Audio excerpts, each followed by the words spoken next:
I'm going to do some brush testing today in this episode of Art That Plays and Praise. I'll briefly review two types of Da Vinci synthetic brushes, the Colineo and CASANEO, and in the process create this painting of a fruit stand in Kuala Lumpur. During our visit in Asia, I fell in love with many tropical fruits which are hard to find here in Canada. And if you do find them in Canada, the prices are so sky high per pound that you choke if you eat them. So to preserve the memories of the times I actually ate mangosteen, custard apples, jackfruit, and langsat in Malaysia, I'm going to paint the scene using Gansai Tambi watercolor and Da Vinci brushes because, I am very demanding when it comes to paint brushes. I want my flat brushes to always give me those sharp edges, and I want round brushes to give a sharp point, especially when I'm painting small details where precision is crucial. So I'll test these two Da Vinci brushes, the Colineo and the CASANEO, to see if they can live up to the hype. I've been a long time fan of Escoda and Da Vinci brushes. For those of you who've frequented my channel, you probably hear me say this again and again because honestly, they're just awesome and they don't let me down, for the most part. I've used Da Vinci Maestro watercolor brushes, which have natural Siberian Kolinsky red sable hairs, but I'm trying to veer away from traditional animal hair, just like many artists out there who are saying no to animal products and are turning strict vegan. So the Colineo might sound like a fine replacement, and this Colineo is synthetic, but they behave so much like Kolinsky sable. Here's just a little fact dumping from me.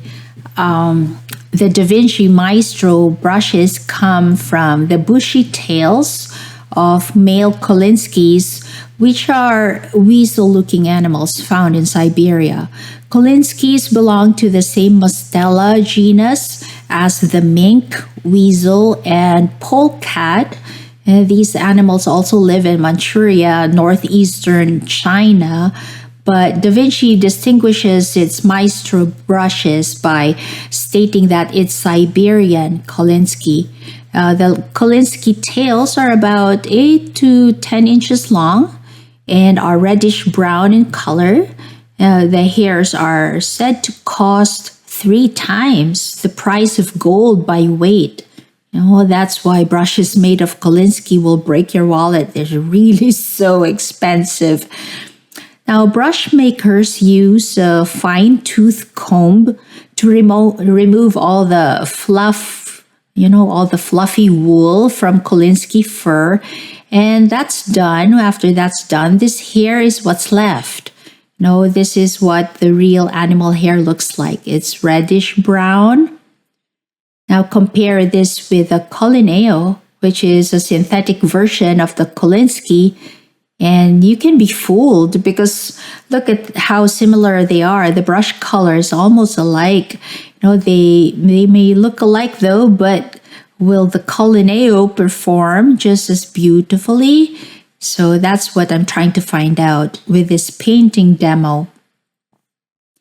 Personally, I want to explore animal-free alternatives for the sake of the sustainability of our Siberian weasel and squirrel friends.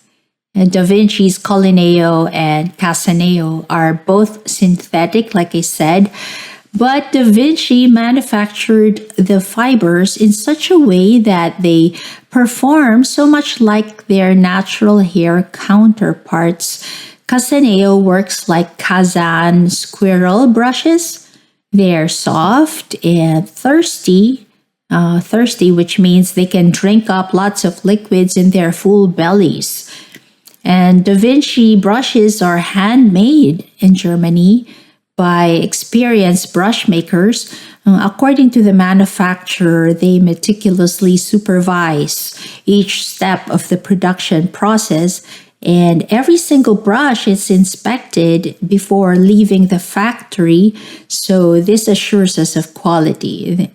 And also, the ferrules are rust resistant, which is so important, right? Oh, instead of creating swatches to show you the types of strokes these brushes can make, I'm diving straight into painting already, so you can see the many ways you can use these brushes. Anyway, like I said a while ago, my urban sketch was inspired by a fruit stand my family visited in Kuala Lumpur in Chinatown. When I visited Asia last year, I was blown away by the variety of fruits they have. My personal favorites are the mangosteen, the custard apple, and the langsat, or what it's also called lanzonas in the Philippines, which apparently is very high in vitamin C. Anyway, while I'm working on this sketch, I'm often switching between CASANEO rounds with sizes 5, 6, 8, and 10, and the CASANEO quills, the size 2 and 0. And I'm also using interchangeably the Colineo rounds 1, 6, and 10, and a flat size 4.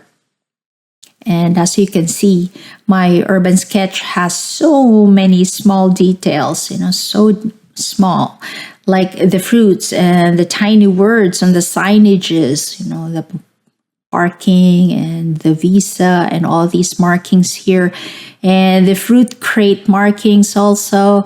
I can imagine how much more difficult it would be for me to paint these if the brushes don't have a fine tip. It's not pointy enough. But I'm really loving the CASANEO, and I'm really loving this Colineo. Both are pointy, like they're newly sharpened pencils, and it stays that way too. And so far, I'm not having trouble with any stray hair falling away or the brushes playing out like a fan. So this really is amazing quality coming from a very respected brand. But the good news is that they're not as expensive as a Maestro or any of those other real Kolinsky sable brushes out in the market. By the way, if you inspect closely the thickest part of the handles, like check this Colineo and CASANEO, there are what they call flattenings, about 6 of them all around. The handles are not fully rounded, they're flat in parts, and these are part of the design to keep the brushes from rolling away.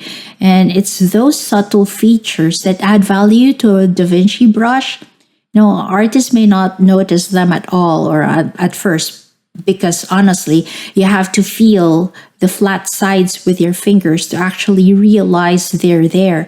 But you'll appreciate this design detail once you work and notice that your brushes are not running away from you when you lay them on your table, on your work table. Even if I throw the brushes on my table, the brush would only roll to a certain degree until it completely stops. Like, check this out, right? Great feature right there. Yeah, it's very practical. Okay, now, let me wrap up my review. So if you ask me, do I recommend these synthetic Da Vinci brushes? I'd say yes to the Colineo, yes to the CASANEO. But if you only have enough budget for one brush and you'd squeeze me to make a choice between the two, I'd pick the Colineo. The Colineo, and that's because I like my brushes to be a bit more firm. The CASANEO is a little bit flappy, which is to be expected considering it's a squirrel hair, and that's what squirrel hair does. The CASANEO doesn't bounce back as snappily as the Colineo. The Colineo definitely has a more energetic spring. It's receptive to your strokes and straightens back easily when you need it to. And this is exactly how I want my brushes to behave when I'm working with watercolor and acrylics. So there you have it, folks. That's my 2 cents worth of review. If you are in the market for a Da Vinci brush, I'd say don't hesitate to give the Colineo and CASANEO a try. They may be synthetic, but they don't feel synthetic at all. Not at all. With Da Vinci, you can't go wrong. All right. Thanks, friends. I hope you like this watercolor painting using Kisho Gansai Tambi watercolor on 300 GSM cold press paper. That's what I used here. This again is Ginger from Art Thou Place and Praise. Thanks for watching and God bless you.